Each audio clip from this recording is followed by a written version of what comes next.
Hey there, I want to tell you about my writing process as a pantser.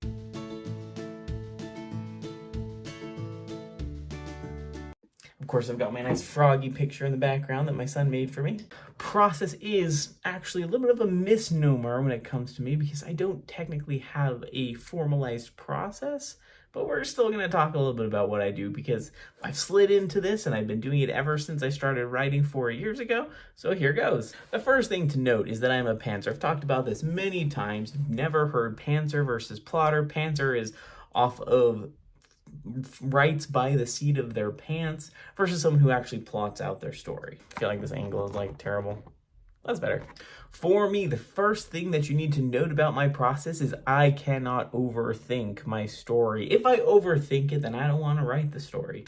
It's like the thing where if you know what already happens in the book, there's no point in actually writing it because I already know what happens. How boring. So I start with an idea, very small idea. Maybe it's a magic system, maybe it's a world, maybe it's a specific character. I drop that character in a random spot and then I just start writing. I normally start each writing session by popping in I have a few songs that really get my imaginary juices going, my brain starts flowing, and then I just start writing, and I can't think much about where I'm going. I let the story unfold as I'm writing it. And once I have maybe the prologue, first chapter written, then I'll actually start to think about it a little bit, general themes, maybe I'll try to identify what happens at the end. The key thing about me is I don't write any of this down.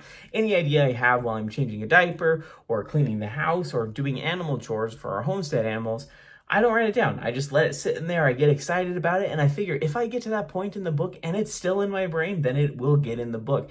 If I forget about it, then it's not meant to be. Do I recommend this type of writing? Not necessarily, but it works for me, so I'm not complaining. I write in chronological order. I don't write because I don't know what's going to happen, right? So how can I write out of order? I write from the beginning until I get to a place where I feel like it's the end. I'll pop in either the end that I thought of beforehand or a new ending that came out of nowhere. So once I finish the first draft, which usually flows pretty easy, what do I do then? Well, the first thing I do is sit on the draft and don't touch it for like a month and a half or 2 months. If I try to edit that thing early, it's just gonna be a mess because I already know the story. I'm kind of bored with it, so to speak. I need to come back with a very fresh perspective, and that means setting it aside and working on something completely different. When I come back, I do a full read through. Silently in my head, I'll read through the whole story, try to pick up any problems with the plot, and that's when I then run it through Pro Writing Aid. There it is, Pro Writing Aid. Perfect. Now, this is not a sponsored video for Pro Writing Aid, but I do really enjoy the tool. Because I've written everything completely in Scrivener, which is the system I use to write my books, I can just open the Scrivener file within Pro Writing Aid and run the grammar rules. This is going to pick up things like passive voice, overly repeated words, sticky sentences that just have too many filler words in there,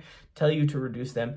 I run that through as a part of the beta, and then I send it to my beta readers. After I get the feedback from them, I will then read it out loud to myself, which is a really important part of the process because that's when you're gonna pick up a lot of the typos, you're gonna pick up a lot of the mistakes, because when you're reading it out loud, it becomes very apparent where those issues are. And then at that point, it's time to send it to an editor, at least for me. Of course, once I get that back, it's clench my teeth, open it up, and make sure that I don't lose my mind at all the red that I see because I'm terrible with grammar. Pro Writing Aid does a pretty good job picking most of the things up, but it can't pick up everything. So I do that mainly to get my editor focused on the right parts of the errors.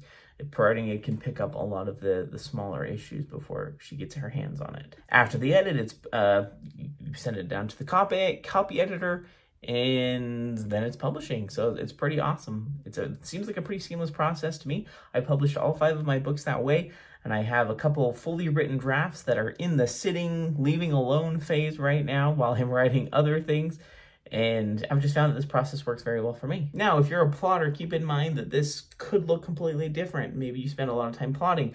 Maybe you spend a lot of time outlining or thinking about it. You know, I've heard plotters spending months and months thinking, and if that's the way you do it, then great. Definitely not the way I prefer to do it.